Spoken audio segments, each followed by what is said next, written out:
Hello student, welcome to all of you. Editorial के इस online video lecture में आप सभी के फिर से स्वागत है बच्चों। आज की वीडियो में हम करने क्या वाले हैं, हम शुरुआत करेंगे अपने इंग्लिश की बेसिक टू एडवांस सीरीज के बारे में, जहां पर हम इंग्लिश के बेसिक ग्रामर को समझेंगे। ठीक है, हम कुछ ऐसी चीजों पर बात करेंगे जो आपकी डेली यूज में यूज होती है, आपके एग्जाम पॉइंट ऑफ व्यू को बहुत इंपॉर्टेंट है, लेकिन आप उसका ऊपर कभी भी क्या करते हो, ध्यान जो है वो नहीं देते हो।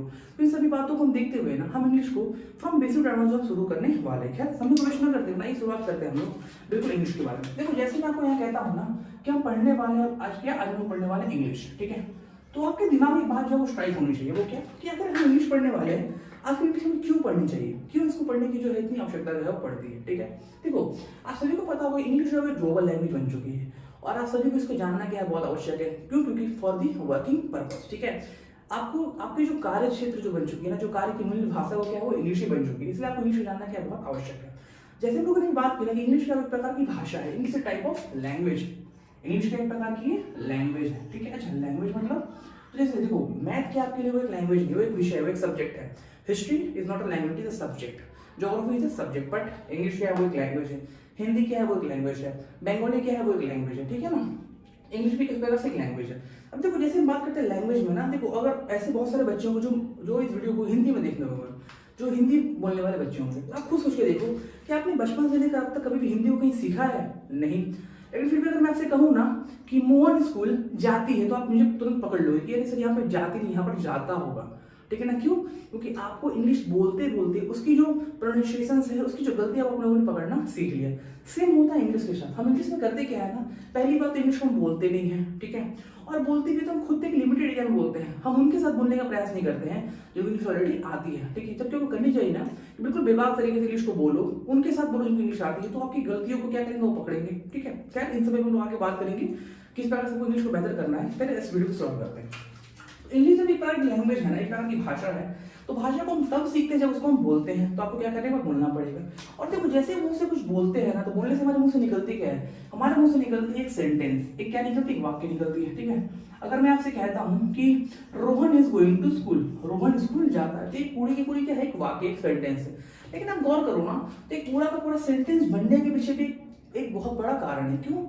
एक पूरा का पूरा सेंटेंस कब बनता है, जब आपको बहुत सारे जो है ना वो क्या मिलते हैं, आपको वर्ड मिलते हैं। क्या मिलते हैं? बहुत सारे वर्ड मिलते हैं, अर्थात शब्दों के मिलने पर क्या बनेगा, सेंटेंस बनेगा। ठीक है, Mohan is going to school is a group of word, is a group of word. ठीक है, अच्छा इसमें क्या है, अच्छा मैं इसको पहले यहाँ लिख लेता हूँ। Mohan is a word, but word कब बनता है, वर्ड तब बनता है ना जब आपकी कई सारी अल्फाबेट जो है वो मिलती है। क्या मिलती है? Alphabet.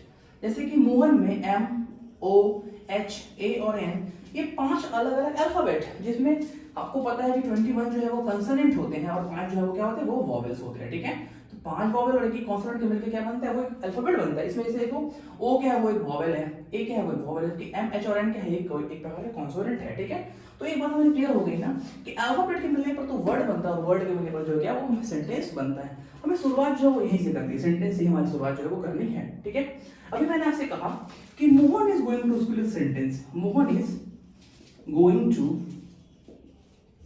School is a sentence. लेकिन अगर मैं आपसे यहां पर ये कह दूं, ठीक है, कि to going is school Mohan, is it a sentence? क्या ये एक सेंटेंस है? आप तुरंत कहोगे नहीं सर, नीचे वाली वो सेंटेंस नहीं है। ये सेंटेंस क्या है, ये नेगेटिव वाली सेंटेंस है। अगर मैं आपसे ये पूछ लूं कि क्यों ये सेंटेंस नहीं और एक सेंटेंस है, तो शायद 2 मिनट क्लास में कंफ्यूज तो हो गए कि हाँ सर यहाँ पे जो है वो मीनिंग तो निकल कर आ रहा है, यहाँ पर मीनिंग निकल के नहीं आ रहा, क्योंकि वहाँ पे यही बात चल रही होगी। देखो इस क्लास को आप भले घर बैठे कर रहे हो, ठीक है, अभी फिर भी इस वीडियो को ऐसे करो ना जैसे आप मेरे पास बैठ करके बिल्कुल स्टडी कर रहे हो। तो make your pen ready, copy रखो और नोट्स को बनाने का जो शुरुआत जो है वो कर लो। ठीक है, इंग्लिश की पूरी सीरीज होने वाली है जहां पर आप इंग्लिश को बहुत बेहतर तरीके से सीखने वाले हो। ठीक है, for all the school student. तो आप तुरंत कहोगे क्या, ये जो सेंटेंस नहीं है वाला जो क्या वो सेंटेंस है, लेकिन कैसे सेंटेंस है, आपको ये समझना चाहिए। तो देखो सिर्फ ग्रुप ऑफ वर्ड वाला सेंटेंस नहीं होता है, that sentence must have a proper meaning, एक कंप्लीट मीनिंग निकलना चाहिए। अब मीनिंग कब निकलता है, मीनिंग तब निकलता है जब आपकी सेंटेंस की अरेंजमेंट जो है वो सही हो। सेंटेंस क्या सही हो, सेंटेंस की अरेंजमेंट जो है वो क्या है वो सही हो। अब सेंटेंस की अरेंजमेंट कैसी होती है, जब भी सेंटेंस को अरेंज करते हैं ना, तो सबसे पहले आपको यूज करना पड़ता है क्या, सबसे पहले क्या करना पड़ता है, सब्जेक्ट। आप अपने घर पे बैठ करके बोलते रहो, ठीक है, सब्जेक्ट। उसके बाद हम यूज करते हैं verb and at the end हम यूज करते हैं ऑब्जेक्ट। तो जब कभी भी कोई सेंटेंस फॉलो करती है किस रूल को, सब्जेक्ट वर्ब एंड ऑब्जेक्ट को तुम कहते हैं दैट्स अ प्रॉपर अरेंजमेंट, और हम कहते हैं that's a group of word, sorry that is a group of word with complete meaning which is called a sentence. तो ये देखो क्या है यहाँ पर, पहले आपको यहाँ पर खास बात दिख रहा होगा, Mohan is a subject, Mohan is a subject, और मोहन एक नाउन भी है, इसको हम बहुत डीपली बात करेंगे, मोहन एक नाउन भी है, ठीक है। इस क्या है, इस तो एक वर्ब है, हालांकि इस और गोइंग दोनों ही वर्ब है, जबकि इस जो है वो आपकी हेल्पिंग वर्ब है, जिसको हम ऑक्सिलरी वर्ब भी कहते हैं, और गोइंग है वो आपकी मेन या प्रिंसिपल वर्ब है, ठीक है। तो यहाँ पर एक प्रीपोजिशन है, प्रीपोजिशन है स्कूल, और गोइंग टू स्कूल पूरा पूरा क्या है यहाँ पर ऑब्जेक्ट है, और स्कूल यहाँ पर क्या है, नाउन है, ठीक है। इन सभी चीजों को मिलने के बाद जाके आपकी सेंटेंस जो फ्रेम होती है, तो हम लोग ये कह सकते हैं ना, ठीक है, आपको यहाँ लिखा हुआ आ रहा होगा कि a group of word which makes a complete sense is called sentence। एक बार फिर से बोलना, a group of word which makes a complete sense is called sentence। और complete sense कब निकलेगा, जब उसकी अरेंजमेंट जो है वो सही होगी। अरेंजमेंट कैसे होगी, पहले आपकी सब्जेक्ट, फिर आपकी वर्ब, और फिर आपकी ऑब्जेक्ट, ठीक है। तो ये हमारा एक बेसिक ओवरव्यू सेंटेंस के ऊपर। अब हम लोग बात करेंगे काइंड्स ऑफ सेंटेंस के बारे में। तक हम लोगों ने सीखा कि सेंटेंस कहते किसको है, ठीक है। अब हम बात करने वाले हैं ना कि सेंटेंस के टाइप्स कितने होती है, फिर आप कह लो कि सेंटेंस के जो काइंड्स है वो कितने होते हैं, ठीक है। देखो हमने जैसे बात की, अरेंजमेंट बात की ना, तो अरेंजमेंट के हिसाब से सेंटेंस को 5 टाइप में बांटा गया। देखो पहला है ना, पहले वाले को हम लोग कहते हैं असर्टिव सेंटेंस, असर्टिव सेंटेंस, ठीक है। कुछ लोग इसे ही कहते हैं डिक्लेरेटिव सेंटेंस, डिक्लेरेटिव सेंटेंस, ठीक है। Number 2 is the interrogative sentence, interrogative sentence. Number 3 is the, हम सेंटेंस को मैं शॉर्ट में लिख रहा हूं, ठीक है। Number 3 is the imperative sentence, imperative sentence. Number 4 is the exclamatory sentence, exclamatory sentence, and number 5 is the optative sentence. So there are 5 kinds of sentences. Number 1 is an assertive, interrogative, imperative, exclamative, optative, ठीक है। तो ये 5 sentence हो गई। हमें अब करना क्या है ना, हम इस पांचों सेंटेंस को एक एक करके समझेंगे, ठीक है। ये असर्टिव क्या होती है, इंट्रोगेटिव क्या होती है, इंपरेटिव क्या होती है, एक्सक्लेमेटिव और ऑपरेटिव को भी हम यहाँ पे समझने वाले हैं, ठीक है। तो हम एक सेंटेंस को तोड़ करके समझेंगे, ठीक है। तो पहले हमारी जो बात है ना वो हम बात करेंगे असर्टिव सेंटेंस के बारे में। तो first one is the assertive sentence. Now we have to understand कि आखिर असर्टिव सेंटेंस होता क्या है, हम लोग किसे कहते हैं एक असर्टिव सेंटेंस। देखो वो सारे के सारे सेंटेंस ना जो सेंटेंस के अरेंजमेंट को फॉलो करके, मतलब सब्जेक्ट लग जाए, वर्ब लग जाए, फिर ऑब्जेक्ट लग जाए, ठीक है। तो हम कहेंगे वो सारे के सारे सेंटेंस क्या है, असर्टिव सेंटेंस है, जो कि सिंपली यूज हो गया। तो हम लोग कह सकते हैं ना कि all simple sentence, all simple sentence is called assertive sentence, ठीक है। देखो बहुत लोग ऐसा लग रहा होगा कि मैं बिल्कुल बेसिक से बता रहा हूँ, ठीक है। ये तो आप लोग शायद लोग पता भी होगी, लेकिन बात क्या है ना, ये वीडियो उनके लिए प्रिपेयर्ड है जिन्हें बिल्कुल कुछ नहीं आता है। तो अगर आपको ये सब आती है तो आप स्किप करो, नेक्स्ट वीडियो पे चलो, ठीक है। लेकिन अगर आपको नहीं पता है ना तो आई मस्ट रिकमेंड कि आप बिल्कुल शुरू से देखो, ठीक है, क्योंकि आपको यहाँ बहुत कुछ सीखने वाले मिलने वाले, ठीक है। तो all simple sentence is called assertive sentence, ठीक है। अच्छा सिंपल कहने का मतलब क्या हुआ, सिंपल का मतलब हुआ ना कि पहले आपको यूज करना है सब्जेक्ट, ठीक है, पहले सब्जेक्ट, फिर आपको यूज करना है वर्ब, ठीक है, और फिर आपको यूज करना है क्या, आपको यूज करना है ऑब्जेक्ट, ठीक है। फिर आपको यूज क्या करना है ऑब्जेक्ट, ठीक है। देखो जब असर्टिव सेंटेंस हमें प्राप्त हो गया ना, तो देखो असर्टिव के सेंटेंस को भी दो बार में डिवाइड किया गया, ठीक है ना, क्योंकि कुछ ऐसे सेंटेंस है जो इसी स्ट्रक्चर फॉलो करते हैं, वो पॉजिटिव होते हैं, कुछ जो है वो नेगेटिव बन जाते हैं, ठीक है। इसलिए इस असर्टिव सेंटेंस को डिवाइड किया जाता है 2 पार्ट में, ठीक है।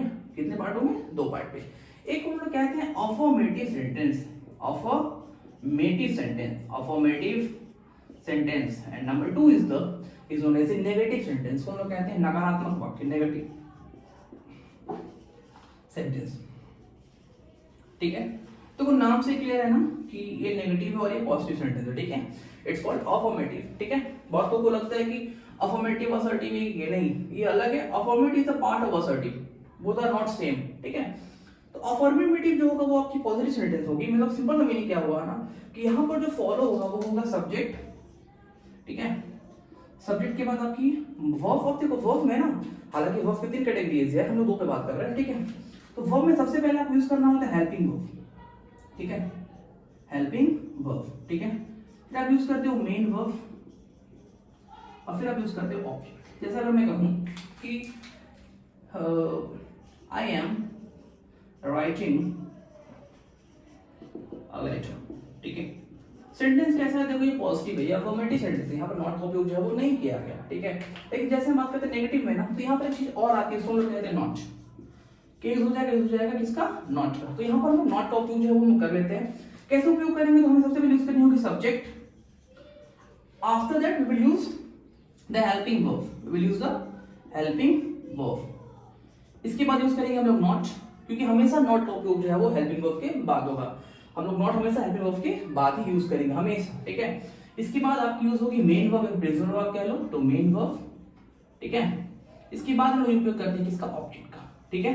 अगर मुझे इस सेंटेंस को अगर नेगेटिव बनाना तो मैं क्या कहूंगा, मैं कहूंगा I am not writing a letter, I am not writing a letter. ये सेंटेंस जो आपकी अफर्मेटिव है, ये सेंटेंस जो आपकी नेगेटिव है। सेम सेंटेंस हम लोगों ने दो पार्ट टाइप में क्या किया, डिवाइड किया, ठीक है। तो assertive is have are two types, affirmative and negative. What are assertive और simple sentence is called assertive sentence. अब इसके बाद ना, हालांकि वीडियो थोड़ी लंबी होगी, फिर मैं कुछ क्वेश्चन को टच करूंगा जो कि एग्जाम पॉइंट ऑफ व्यू से बहुत इंपॉर्टेंट है, वो यहाँ से पूछी जाती है, ठीक है। तो ये कुछ क्वेश्चन को देखते हैं, उसके बाद हम सेंटेंस चैप्टर को हम आगे लेके चलेंगे। आइए देखते हैं उसे।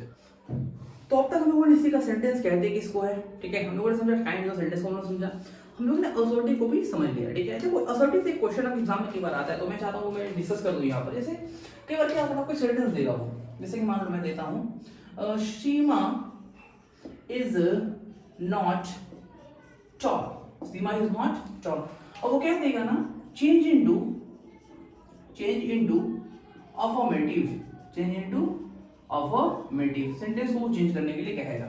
कैसे चेंज करेंगे, सिंपल सी बात है। तो वो करनी क्या है ना, अब देखो क्या करना, यहाँ कहना क्या चाह रहा है कि सीमा जो है वो लंबी नहीं है।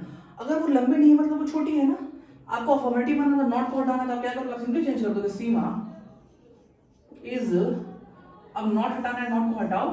टॉल का ऑपोजिट क्या होगा, टॉल होगा शॉर्ट, ऑब्लिक, तो Seema is short, Seema is short. Sentence खत्म, ठीक है। एक और लेते हैं सेंटेंस, मान लो दिया गया है आई एम नॉट, वैसे लेते हैं I am handsome, I am handsome. और बोल देगा चेंज इनटू नेगेटिव सेंटेंस, ठीक है। तो कैसे चेंज करेंगे, सिंपली आपको चेंज कैसे करेंगे, आप क्या होगे, हैंडसम का ऑपोजिट क्या होगा, उसका ऑपोजिट हो जाएगा अगली, ठीक है। इसके पहले क्या लगा दो, आप लगा दो नॉट, क्योंकि अगर आप पूर्व नहीं मतलब आप सुंदर हो तो आप क्या करोगे, आप क्या होंगे, आई एम नॉट अगली, ठीक है। ये सब सेंटेंस क्वेश्चन जो है वो एक मार्क्स के एग्जाम में जो है वो आ जाती है। एक क्वेश्चन और दे रहा हूं, he